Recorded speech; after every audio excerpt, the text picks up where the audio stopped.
Vallahi şu anda ne bekleyeceğim? Şu anda inşallah 2020 olarak hiç iyi geçmedi. İnşallah bugünden sonra iyi geçeceğini umarım. Ne kadar süredir bekliyorsunuz? Vallahi 105 gün arabanın ilk servisidir. 105 gün 100 gün dışarıda kaldı. 5 günde geldi, şimdi dönüş yapıyor. Nereye gideceksiniz? Tarhan. Ne var yükünüz? Hamade.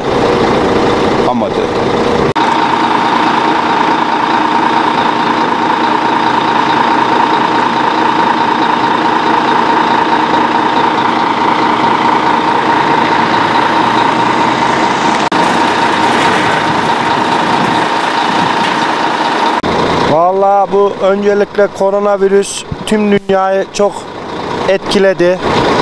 İşler rayında yolunda gitmedi. Vatana millete hayırlı uğurlu olsun diliyorum.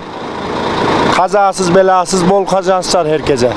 Nereye gideceksiniz? Yükünüz ne? Tahran, İran. Yük ne var? Makine aksesuarları var. İnşallah bekliyorsunuz. Kaç gündür bekliyoruz? 2 haftadır bekliyor dorsemiz. Kapının açılmasını bekliyoruz. Vatana millete hayırlı olsun diyoruz.